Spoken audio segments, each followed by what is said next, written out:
Suscríbete a nuestro canal TVC Play y activa las notificaciones.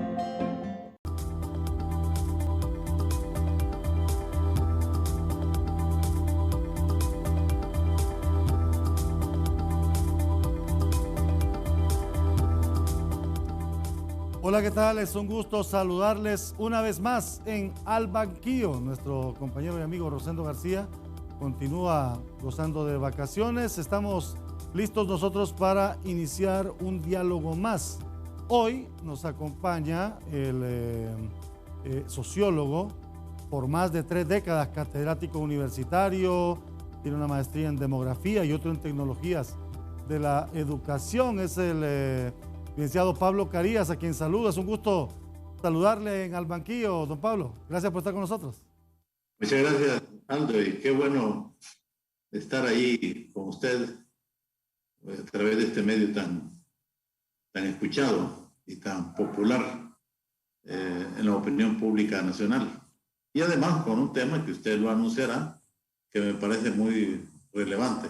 Todo lo que está ocurriendo en el país es muy de primer orden, en términos de ser una coyuntura muy especial para el país.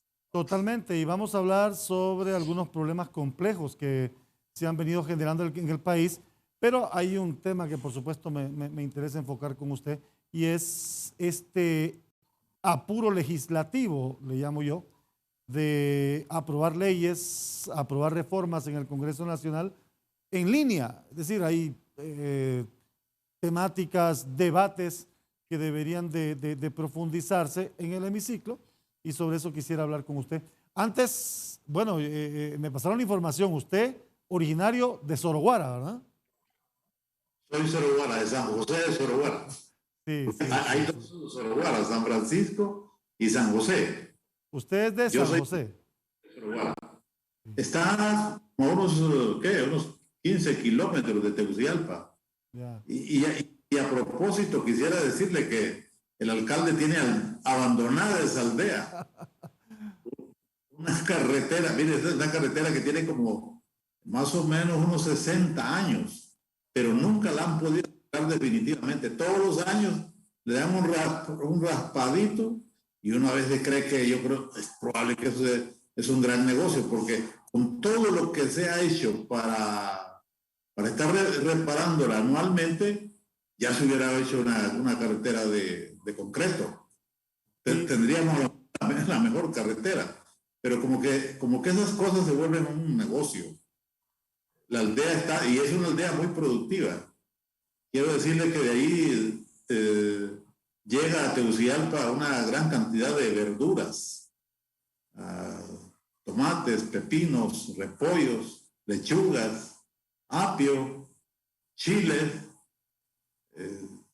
Casi abastecemos con Lepaterique y los municipios de Santa Lucía, Valle de Ángeles, la capital de la República en términos de verdura. O sea, pero es una zona productiva, entonces. Es una zona productiva. Y yo le quisiera decir de que, bueno, no es el tema pero yo creo que era una estrategia de desarrollo de la ciudad, de la capital, hubiera sido muy interesante, claro, y con tiempo, que se hubiesen hecho ciudades satélites en Tegucigalpa. No tendríamos ese problema de alta concentración de la población en un lugar inadecuado que no tiene ni condiciones geográficas para extenderse. Tegucigalpa ya no puede extenderse.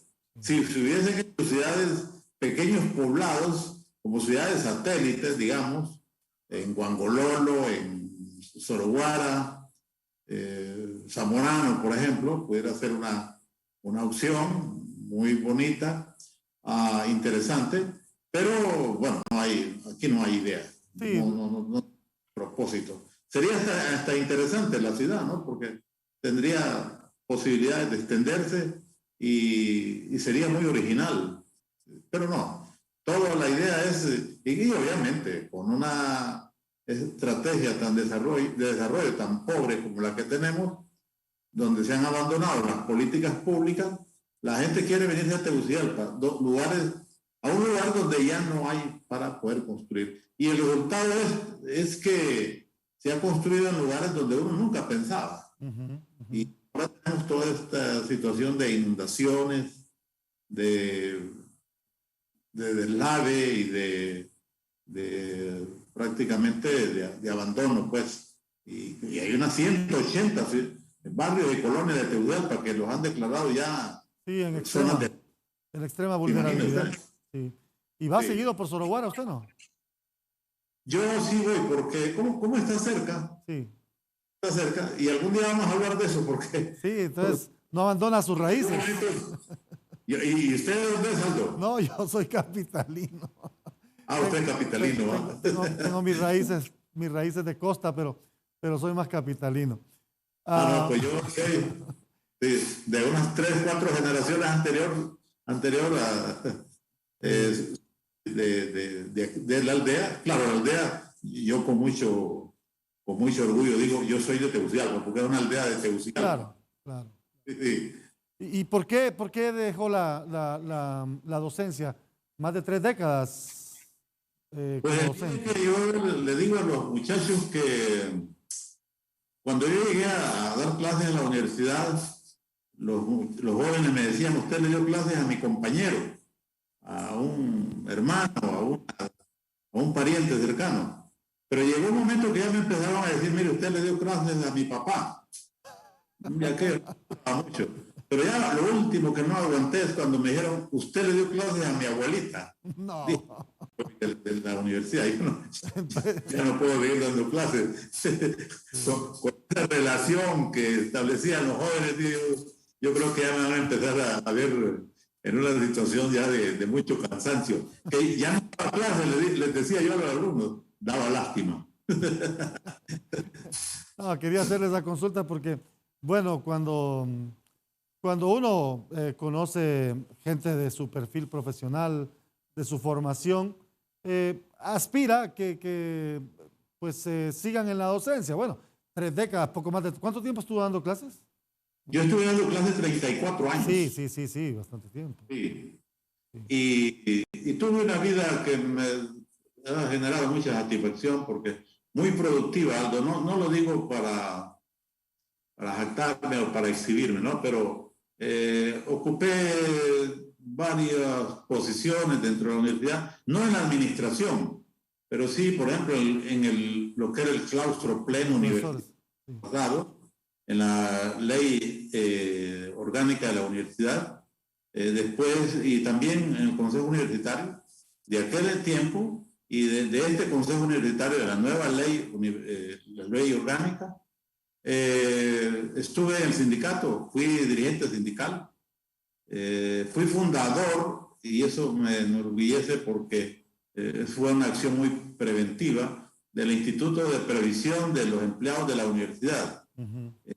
Una institución que se ha mantenido y que, a pesar de las dificultades, sobrevive y ha tenido algún relativo éxito con todos los problemas que se ha enfrentado. Qué bueno, sí. Entonces, sí, entonces una vida muy productiva y me siento realizado por esa parte porque yo creo que en las instituciones y de paso por esta vida lo que debemos de dejar son algunos recuerdos que sean recordados y que sean tomados en cuenta por amplios núcleos de la sociedad hondureña. Yo creo que eso es muy valioso, muy importante.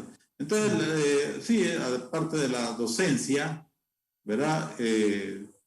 Y me gustó mucho este último periodo, porque, Aldo, yo conocí la historia de la universidad, por lo menos desde que entré en el 80. Sí. Conocí todo el desenvolvimiento de la institución y vi todas las dificultades por las cuales he atravesado. Usted recuerda que algunos planteaban incluso que la universidad debería cerrarse. Sí, que cerrara unos cuantos años, decían algunos, porque Sí, había mucho profesional sí, y muy poco campo. sí, sí. Y pues vino la comisión de transición, después vino la rectora Julieta Castellanos y realmente le dio un vuelco a la universidad. La universidad salió de aquel marasmo, de aquel peligro en que se encontraba y hoy pues se mantiene. a pesar de los problemas, las dificultades. Yo diría que es una de las instituciones más sólidas, con más músculo en una situación de crisis. Y eso es paradójico porque en una situación de mucha dificultad en el país, la universidad se ha podido mantener de pie gracias a los cambios que se vivieron con la Cuarta Reforma. Y eso me parece que en algún momento debe describirse porque siento que a veces la propia comunidad universitaria no valora en su justa dimensión todo lo que ocurrió a partir del inicio de la Cuarta Reforma universitaria. No se ha valorado. Sí. Y probablemente no se valora porque yo sostengo una idea, algo. Los grupos sociales solo se muestran dispuestos a apoyar una causa en la medida en que se sientan amenazados. Si no hay amenaza de su status quo, su manera de hacer las cosas, a veces se muestran reacios a apoyar una determinada causa. Y siento que la comunidad universitaria no ha sido muy justa en la ubicación correcta del papel de la universidad en los últimos años. Y se ha orientado por reivindicaciones de carácter económico, que no es malo, pero desde luego eso es importante. Pero eso tiene un límite, tiene un final. Y hay un momento que es necesario ver las posibilidades, incluso hasta de un retroceso. Y hay que mantener esa conquista, hay que mantener las instituciones en pie. Porque hoy usted ve, a propósito, vamos a hablar de eso, que toda la institucionalidad del país está en una situación de crisis. Totalmente. Y sobre eso vamos a hablar, pero quería hacer este preámbulo con usted porque me gusta que el público conozca también parte de la historia de vida, de la trayectoria de los personajes que desfilan por los medios de comunicación, particularmente en este espacio de Al Banquillo. Cuando regresemos, don Pablo, ¿le parece, si entramos de lleno en la temática, el tema de la institucionalidad del país, cómo nos encuentra la etapa post-pandemia y el análisis que vamos a hacer de la producción legislativa en pandemia? No han llegado al Congreso Nacional los diputados. Al volver de la pausa aquí en Al Banquillo.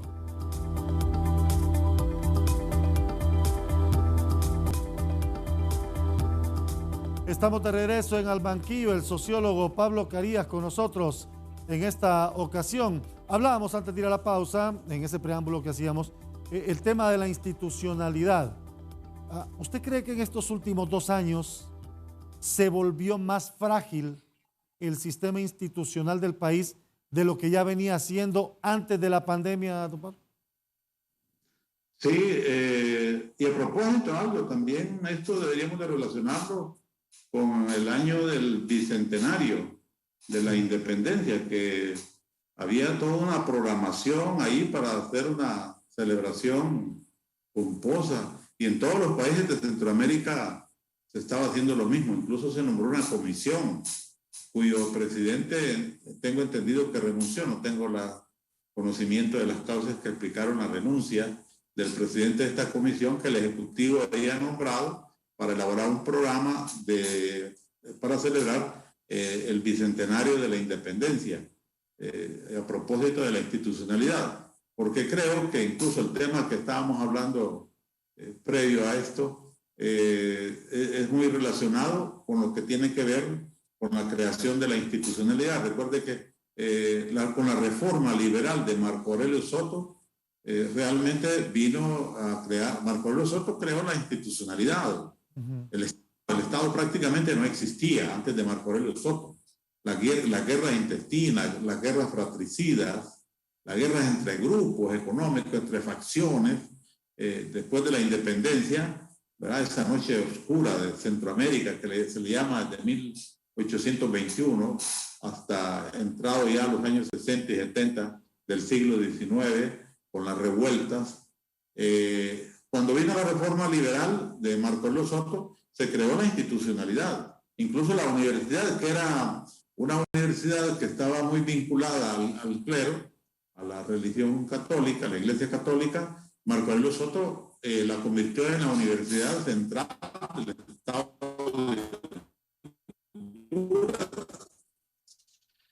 de creó el Correo Nacional, el Tele diciendo que está muriéndose prácticamente y que pareciera que es el propósito que se muera, le están llevando a una muerte lenta. También hubo obras de infraestructura importantes como la carretera hacia el sur y se crearon una serie de códigos, el Código Civil, incluso la propia policía. Fue un gobierno muy abundante en la generación de la institucionalidad. Eran los momentos cuando el capitalismo hacía su ascenso. Sin embargo, la reforma liberal no pudo consolidarse y no pudimos crear un Estado nacional que tuviera raíces, que pudiera permitir un ulterior desarrollo a fin de que 100 años después, 150 años después, no estuviéramos viviendo la crisis por la cual estamos atravesando, que como se ha apuntado, probablemente en esta etapa, en estos últimos gobiernos, estamos viviendo la peor crisis de la historia de este país. Porque no solamente es de una crisis, son varias crisis que nos están atacando de manera simultánea. Una crisis política, una crisis económica, es una crisis sanitaria, es una crisis medioambiental y prácticamente todas las pestes, pues. Lo que está usted queriendo indicar y que discutamos un poco es cómo el Congreso Nacional de la República, yo diría algo que este Congreso va a quedar en la historia como uno de los congresos, ha habido mucho desperdicio, mucha irracionalidad, mucha infuncionalidad en las diferentes etapas del Congreso Nacional de la República. Pero este Congreso va a quedar en la historia como un Congreso pusilánime, un Congreso con poca iniciativa, sin ninguna propuesta. Usted va a ver, para empezar, que casi todo lo que se ha venido aprobando son iniciativas del Ejecutivo. Las propias iniciativas de los diputados, ellos se han venido quejando, sobre todo los diputados de la oposición, que a veces ellos llevan algunas propuestas y sencillamente son engavetadas. Entonces son las iniciativas del Ejecutivo, que pareciera muy activo en crear una situación que le favorezca a él y a sus allegados desde el Congreso Nacional. Entonces este Congreso le ha faltado ese vigor, ese ánimo. Y ahora, con el tema de la pandemia, es cierto, hay toda una campaña orientada a demostrar de que este Congreso virtual ha creado leyes y que no fue ningún obstáculo. Y muchos congresos en América Latina y en el mundo aplicaron la virtualidad como mecanismo para evitar que la actividad legislativa se paralizara. Lo que pasa es que el diputado y el presidente del Congreso, la Junta Directiva, pareciera que esto ya le gustó. Estar haciendo sesiones desde la casa es muy cómodo. Y yo estoy convencido que ya la causa principal por la cual lo llevó a esto ya ha desaparecido. Los diputados, no dudo que todos ya están vacunados y con las 2 dosis. Y sin embargo, ellos siguen insistiendo en las sesiones virtuales, porque eso, aparte de darle alguna comodidad personal desde el punto de vista físico, no tienen que moverse, lo pueden hacer desde su escritorio en la casa. También permite otra cuestión que para ellos es muy saludable, y es que se debilita el debate, se debilita la discusión y también se debilita la información pública, porque si se hace desde la virtualidad, ya los periodistas no están ahí en el Congreso, en el salón, en el hemiciclo, para informar sobre lo que está ocurriendo.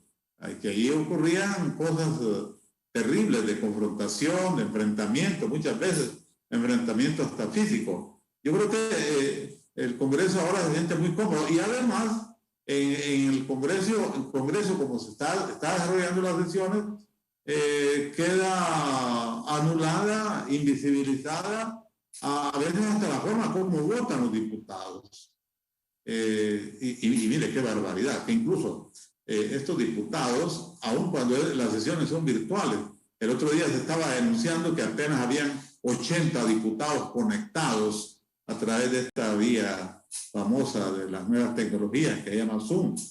Ni siquiera a través de este mecanismo que les facilita estar en sus casas, ellos justifican su salario. Y es un salario jugoso, un salario por medio del cual ellos se sienten muy estimulados y además otro tipo de prebenda. Es decir, los diputados le están fallando al país. Consumen un presupuesto, tienen un buen salario, tienen una serie de privilegios, hasta un seguro médico y otras cuestiones, otras ventajas, y no actúan en consonancia. Tenemos un Congreso muy pobre, muy limitado y a veces aprobando, bueno, este Congreso también quedará en la historia, se recogerá, los historiadores tendrán que decir algo por las leyes que han aprobado. Ahora, a mí perdón. Se ha implementado todo un retroceso en materia legislativa y en materia normativa. Ahí tenemos, mire, el costo de la impunidad. Hoy uno se da cuenta cuál era la prisa y cuál era el interés, las justificaciones que ponían para aprobar este código que realmente es vergonzoso, porque principios tan importantes del derecho, no soy abogado, pero eso se lee, han sido abandonados. Por ejemplo, hoy mismo estaba escribiendo algo para la prensa sobre esta cuestión que tiene que ver con el debido proceso, con la presunción de inocencia. Óigame, si ahora casi en todos los juicios que tienen que ver con el Estado se reclama la presunción de inocencia. Pero fíjense que a pesar de las investigaciones, las acciones del Ministerio Público, al final todos los acusados por el saqueo que se le hace al Estado son declarados inocentes. Es decir, una presunción se convierte en una realidad gracias a un código que popularmente la gente le ha llamado el Código de la Impunidad, y otras reformas que hicieron al Ministerio Público y que hicieron al Tribunal Superior de Cuentas. Bueno, hay que decirlo con las palabras, porque uno no puede suavizar con el lenguaje lo que no se puede suavizar. Ladrones quedan libres. Fíjese, por ejemplo, en el famoso caso de Pandora, recuerda, ¿verdad? Sí. Este caso fue vergonzoso. Una asignación de recursos destinados para crear y desarrollar la agricultura en los departamentos de Valle y La Paz e Intibucá, los diputados se lo apropiaron. Y al final, uno de los alegatos de los abogados, uno de los alegatos era de que, hombre, si los diputados no recibieron de manera directa el dinero, a los diputados se les depositó en sus cuentas, y en consecuencia, por esa razón, ellos quedaron libres, se les sobreselló, porque ellos no habían asumido ninguna responsabilidad, porque fueron a mi cuenta. ¿Se recuerda el viejo cuento aquel del hombre, del campesino, que lo llevan al presidio y lo acusan por haberse robado una vaca? Y cuando a él le tocó hacer su alegato para defenderse, dijo, no, señores, yo no me he robado una vaca. Lo que pasa es que yo iba por el camino. Me encontré con un lazo, agarré el lazo y mire, lamentablemente o sorprendentemente, en el lazo iba amarrada una vaca. Pero mi intención no era robarme una vaca. Yo tomé el lazo porque estaba en el camino. Así se defendieron estos diputados, ¿verdad? Diciendo que ellos no habían recibido dinero, que a ellos se los depositaron y que ellos no tenían ninguna culpa. Y no devolvieron el dinero, y ahí están. Incluso, dentro de eso, muchos en estas elecciones pasadas, miren cómo está destruida la institucionalidad. En estas elecciones internas fueron candidateados y están punteando en la lista de candidatos a diputados para las elecciones de noviembre. Ahora, por eso, a mí me preocupa cuando se dice que esperemos las elecciones, que ahí se va a hacer justicia. Mire, con un sistema electoral, con un sistema político como el que tenemos, pretender que a través del proceso electoral las cosas se van a revertir es poco probable. Yo creo realmente que estamos en una coyuntura difícil. El país ha tocado fondo. Lo percibo muy pesimista, lo percibo muy pesimista. Me dice usted entonces que no tenemos salida, que no tenemos mayor opción, porque es toda una estructura que es difícil de hacer caer para levantar una nueva, o por lo menos que es difícil de recuperar esa estructura institucional. ¿Así lo percibe? Bueno, yo creo que sí, aunque doy la imagen de ser pesimista, pero como decía Carlos Roberto Reina, yo no puedo vender ilusiones, no puedo vender esperanzas. Y a veces es mejor una dura verdad que una bella mentira. Sí. Además, yo no estoy en campaña ni soy político para decir que en el proceso electoral las cosas se van a reivindicar. Claro, evidentemente hay que tener esperanza, pero las esperanzas tienen que basarse en la realidad. Yo pienso que la reivindicación de Honduras, tendrá que ser una combinación de factores internos y de factores externos. Honduras por sí sola no tiene, ya la han atropellado, está en una especie de cuidados intensivos.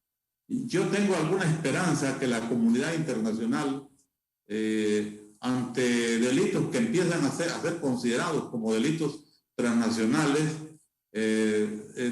vaya tomando conciencia y agarre músculo. Y qué bueno que ya se están dando cuenta, como dicen popularmente, ya les cayó el 20, que hay temas como la corrupción, que no solamente debilita la institucionalidad de los países pobres, sino que también eso les afecta a ellos, no solo en términos de migración, sino que también en términos de otros delitos, como el tráfico de armas, el tráfico de personas, la trata de blancas, ¿verdad? El comercio de mujeres, ¿verdad? El comercio de órganos. Esos delitos son conexos a la corrupción, y por eso la comunidad internacional ahora está poniendo la llaga, ¿no? Sí. Y entonces, si hay una conjunción de factores externos que la comunidad internacional, que ellos tienen responsabilidad histórica, más los esfuerzos que puedan ir surgiendo en el país, que están surgiendo ya algo. Y yo soy esperanzador. Y mire cómo la historia está cambiando. Antes uno decía que los trabajadores, los obreros, estarían en la vanguardia de los grandes cambios revolucionarios porque no tenían nada que perder. Paradójicamente, hoy en Honduras y en muchos países, los más preocupados no son los que no tienen nada que perder, sino los que tienen que perder. Correcto. Y sobre eso... Ahí veo yo entonces a un sector de la empresa privada muy preocupado por lo que está ocurriendo, porque pueden verse desplazados y pueden llegar a una situación de ruina y de quiebra que ellos mismos se van a quedar lamentando por no haber asumido un rol mucho más activo. Y veo, por ejemplo, en algún sector de los empresarios muy activos, muy proactivos, haciendo propuestas y participando incluso en política y haciendo nuevos planteamientos, porque ellos están viendo que un principio tan elemental que hay en el capitalismo, que es la competencia, en una situación como la actual, la competitividad está siendo anulada, porque tenemos una situación, una institucionalidad, un Estado que está creando privilegios especiales a sectores económicos de origen muy dudoso, eso a través de las redes, y sacrificar a esos empresarios tradicionales. Entonces, yo estoy viendo en el empresariado algunas iniciativas muy interesantes, y esto puede ser, digamos, la avanzadilla en procesos de cambio que no van a ser cambios, obviamente, aquí no hay que estar viviendo ilusiones, no van a ser cambios revolucionarios, no van a ser cambios radicales, pero caramba, que nos devuelvan la institucionalidad, que el país pueda enfilarse hacia derroteros que más o menos sean previsibles y que den alguna confianza, alguna seguridad, ya es importante. Sí, entonces, lo que está haciendo Estados Unidos en este momento, y por eso ahora ya empiezan a preocuparse, porque al principio incluso trataron de minimizar con esa famosa ley Elliott, trataron de minimizarla, hasta se vieron. No, y algunos dijeron, no, esto, si el que haya aparecido en la lista me potencia en mi departamento, más bien me están felicitando por lo que está ocurriendo, imagínese usted. Pero ahora ya empiezan a preocuparse porque no solamente va a ser aparecer en la lista, sino que eso va a tener implicaciones de otra naturaleza, la pérdida de visas, que algunos también han minimizado, pero también ahora pareciera que todo va orientado a investigar recursos que han triangulado, digamos, el sistema financiero de los Estados Unidos, y por ahí pudieran venir otro tipo de acciones.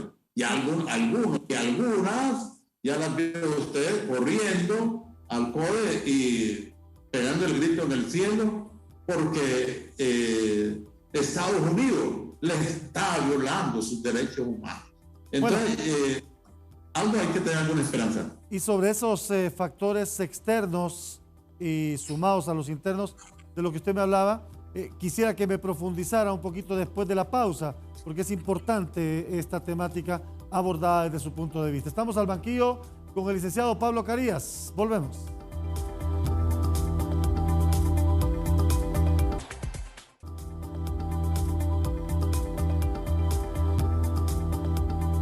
Regresamos al banquillo, estamos hablando sobre la temática de la estructura institucional del Estado, la legislación online que se está dando en los últimos años, ya prácticamente, porque más de un año el Congreso de no reunirse, sumado a esto la fragilidad institucional.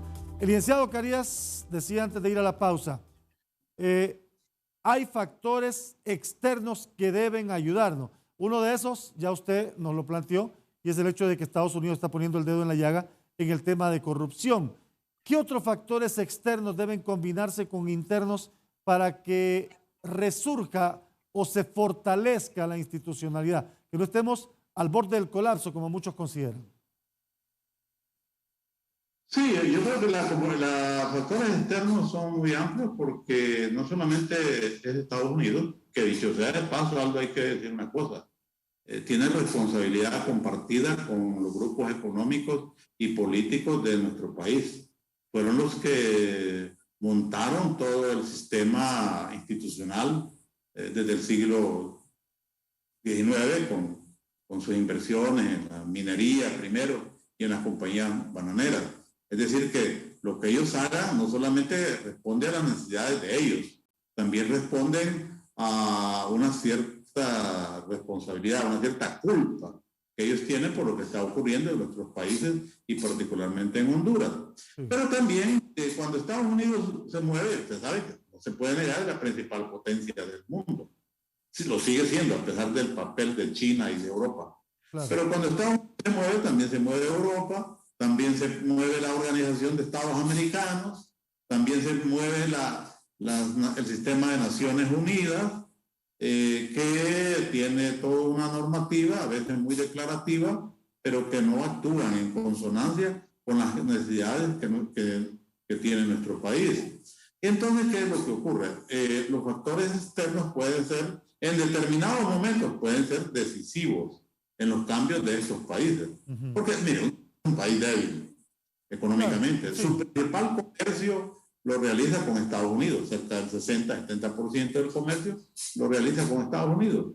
La debilidad de Honduras es tal que sencillamente con una advertencia que haga Estados Unidos, lo que pasa es que hasta ahora no ha querido intervenir de manera proactiva y directa.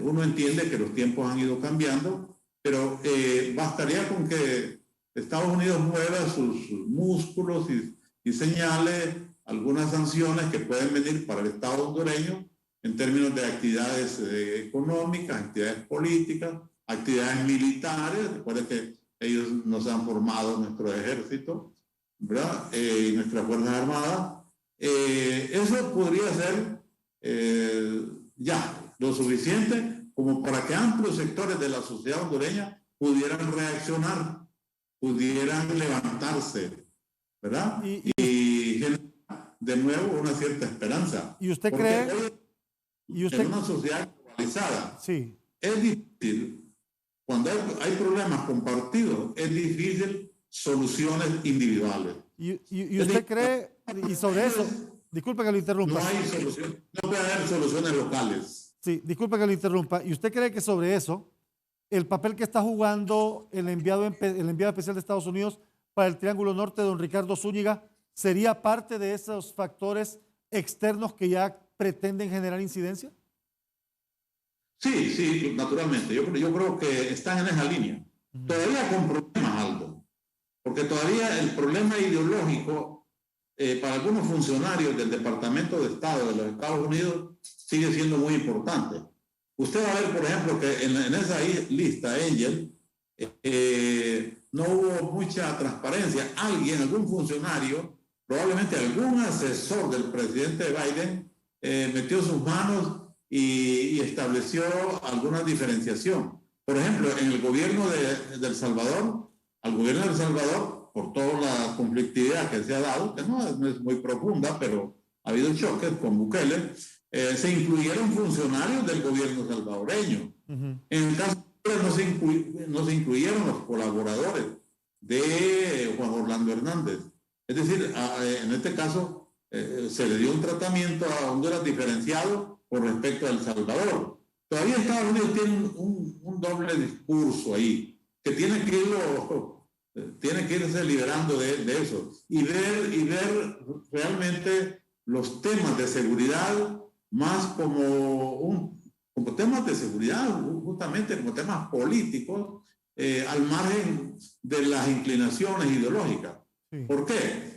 Usted puede ver una comparación. En la administración de Trump, óigame, Trump era tan errático en sus apreciaciones que una vez decía que había corrupción en estos países, otras veces les daba las manos a los gobernantes de estos países, y hablando que eran demócratas. Incluso Honduras logró mantener una cierta estabilidad, una cierta relación con Trump, porque atendió la presión en función de trasladar la embajada de Tel Aviv a Jerusalén. Ese fue el precio que pagó el presidente de la República para ser reconocido por Trump, ¿verdad? Por la administración Trump, como un demócrata. Ahora, Biden tiene otra propuesta y tiene asesores, no todos, pero muchos asesores le están orientando en el sentido de que realmente la democracia hay que transparentarla, que hay que impulsar la democracia en América Latina, porque de otra manera Estados Unidos va perdiendo beligerancia, va perdiendo su lugar, va perdiendo credibilidad. Entonces, sí, se va a ir creando aquí una situación favorable internacionalmente que va a ayudar, va a empujar. Yo tengo esperanza. Bueno. Porque si todo depende de nosotros, Aldo, yo veo poca esperanza. Tenemos un sistema político muy corroído, descompuesto. Ahí ahora ya no hablamos de un bipartidismo, ahora hablamos de un tripartidismo que se pone muy de acuerdo. Incluso hablábamos del Congreso. Prácticamente aquí, vamos a decirlo, porque justo es decirlo, aquí solo hay 2 diputados que uno les escucha hacer este tipo de denuncias de lo que está ocurriendo en el Congreso. Unos 2 o 3, doña Doris Gutiérrez, Luis Redondo, de vez en cuando Harry Dixon, pero de ahí no hay denuncias. Pareciera que incluso hay amenazas de que si no se aprueba el presupuesto para las elecciones va a haber grandes protestas. Yo creo que es correcto. El tribunal debe ser fortalecido con recursos, pero también la oposición tiene muchas banderas por las cuales protestar y sin embargo no dicen absolutamente nada. Y sobre ese tema me gustaría profundizar en la última parte, hablando ya de esos factores internos y cuál debe ser el papel de esos sectores ante lo que se nos viene en el país. Estamos al banquillo con don Pablo Carías. Volvemos.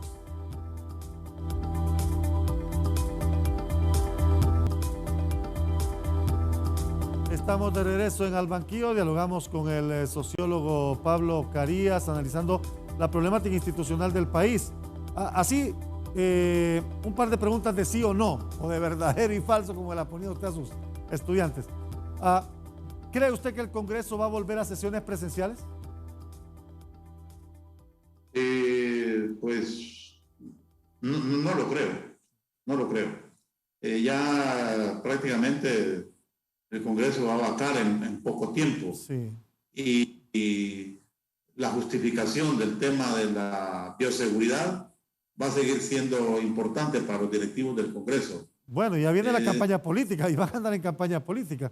Eso es lo contradictorio. Pero mire qué contradictorio, sí, porque eso es lo contradictorio. Andar en la calle, fueron a la calle, pero ahora que cuando les toca hacer sesiones, están con medidas de bioseguridad. ¿Nos va a pasar factura esta agilidad legislativa en línea que han tenido en el Congreso Nacional sin mayor debate de cara a un nuevo gobierno? Ya nos está pasando factura, porque el debate, la discusión, la denuncia y las acciones ocultas y subterráneas realmente pues van a estar presentes en función de que bueno, ya no hay debate, no hay denuncia de lo que ocurre en el Congreso, todo está oculto. Entonces, claro que sí, esto tiene un impacto y nos va a pasar factura. Es muy probable que se repita. Recuerde usted, el concepto no es muy académico, pero aquello de la diarrea legislativa. Sí, que ya se dio. Unas 20 leyes y unos 50 contratos leoninos, sobre todo en los temas que tienen que ver con la energía. Solo el 20 de enero, que fue un día clave del 2014, que por cierto ya había vacado la legislación. La legislatura sí había vacado. Ya había vacado el periodo del Congreso, y por lo cual algunos abogados dicen que esas leyes y esos decretos que se aprobaron no tienen ninguna legalidad, porque se aprobaron fuera del periodo de sesiones del Congreso. Entonces, hoy podemos entrar ya también en una nueva fase. Yo veo a un gobernante y a una estructura que está instituida desde el Ejecutivo como muy desesperada, aprobando una serie de leyes y decretos como a la carrera, como cuando usted de repente en su casa tiene una gran amenaza y sale corriendo y sale con lo que tiene en la mano y no le da tiempo ni siquiera para hacer los preparativos y salvar todo lo que tiene en la casa, sino que hay una cierta desesperación, hay un cierto nerviosismo en el gobernante y en sus acompañantes, en el partido del poder, como que quisieran luchar por continuar en el poder, pero a la vez ir despejando todo lo que pueda constituir un peligro en un gobierno que no sea del partido gobernante. Una consulta más, y esto porque usted lo dijo, hay un riesgo con este Congreso legislando de esta forma y que es necesario que se le dé el presupuesto para fortalecer el tema electoral. ¿Cree usted que la oposición debe concentrarse más en ganar el Congreso que en ganar la presidencia? ¿O viceversa? Sí. Bueno, yo creo que las dos cosas, porque ya vimos que en este gobierno era importante ganar el Ejecutivo, pero no era ganar el Congreso. Un Ejecutivo sin un Congreso que le apoye, que le respalde, puede ser víctima de la propia inestabilidad que genera las contradicciones entre el Ejecutivo y el Congreso. Porque el problema aquí, Aldo, es que no se ha entendido la democracia. Los poderes deben de ser independientes pero complementarios. Deben de luchar para la gobernabilidad. Pero aquí no se entiende eso. Y entonces a veces se forman oposiciones más por intereses de política electoral. Entonces, yo creo que las dos cosas son muy importantes. Okay. Y quien pretenda ganar el Congreso debe ganar el Ejecutivo. Sí. Claro, Sin duda alguna. Es un tema que nos tocará ver en los próximos meses, seguramente, cómo se va a desenvolver. Le agradezco mucho, licenciado Carías, que haya dialogado con nosotros ampliamente hoy en Al Banquillo.